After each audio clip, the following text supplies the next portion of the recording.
ఆడ మగపిల్లలకు ఇంటి నుండే బాధ్యతలు నేర్చాలని, తల్లిదండ్రులే ముందు సంస్కారాన్ని నేర్పించి బయటకు పంపిస్తే చెడు పనులు చేయరని రాష్ట్ర మహిళా commission chairperson doctor Rayapati Sailaja తెలిపారు.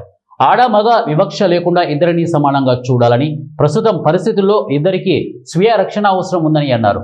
శుక్రవారం కలెక్టరేట్ ఆడిటోరియంలో 8వ రాష్ట్రీయ పోషణ మాసోత్సవాలు నిర్వహించారు. ఈ కార్యక్రమానికి ముఖ్య అతిథిగా పాల్గొన్న మహిళా కమిషన్ చైర్పర్సన్ శైలజ మాట్లాడుతూ, ఆడవారికి ఆపదలు పక్కన పొంచి ఉంటాయని, తెలిసిన వారి నుండే ఎక్కువగా ముప్పు కలుగుతుందని పేర్కొన్నారు. ఆడవారి రక్షణ ప్రతి ఒక్కరి బాధ్యతగా భావించాలని, మహిళలు సురక్షితంగా ఉంటేనే సమాజం అభివృద్ధి చెందుతుంది అని తెలిపారు. మహిళలు పనిచేసే చోట, కళాశాలల్లో, కార్యాలయాల్లో, ప్రతి సంస్థల్లో మహిళా రక్షణ కమిటీలు తప్పకుండా ఉండాలని తెలిపారు. మహిళలపై అఘాయిత్యాలు జరిపిన వారిపై శిక్షలు కఠినంగా ఉండాలని, అప్పుడే నేరం చేయడానికి భయం కలుగుతుందని అన్నారు.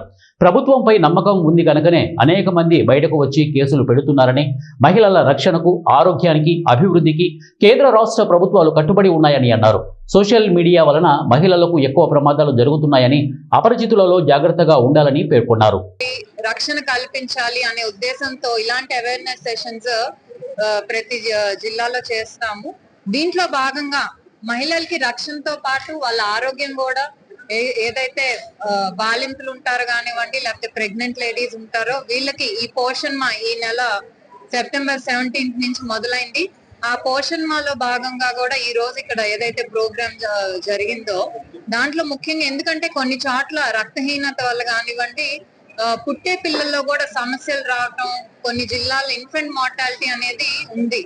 సో దాన్ని అంతా గమనించి కూడా మహిళా శిశు సంక్షేమ డిపార్ట్మెంట్ కానివ్వండి, ప్రభుత్వం, అలాగే డిఆర్డిఏ, మెప్మా వీళ్ళందరూ కలిసి ముఖ్యంగా గర్భవతులుగా ఉన్న వాళ్ళకి అంగన్వాడీ సెంటర్ ద్వారా వాళ్ళు బాల సంజీవిని అంటే న్యూట్రిషియస్ కిట్ అందించడం, అలాగే చిన్న పిల్లలకి అప్పుడే పుట్టిన పిల్లలకి ఏదైతే బిలో 3 years వరకు ఉంటారో వాళ్ళకి బాలామృతం కిట్ ఇవ్వటం కానీ, ఇవన్నీ కూడా మహిళల ఆరోగ్యానికి పెద్దపీట వేస్తుంది. ఎందుకంటే ఒక మహిళ ఆరోగ్యంగా ఉంటేనే తనతో పాటు పిల్లలు కానివ్వండి, ఫ్యామిలీగా కానివ్వండి ఆరోగ్యంగా ఉంటారు, అలాగే సంతోషంగా ఉంటారని మొన్న మోడీజీ బర్త్డే రోజు కూడా సెప్టెంబర్ 17 ఒక మెడికల్ క్యాంప్స్ అనేది కూడా ప్రతి దేశవ్యాప్తంగా ప్రతి చోట కూడా స్టార్ట్ చేశారు.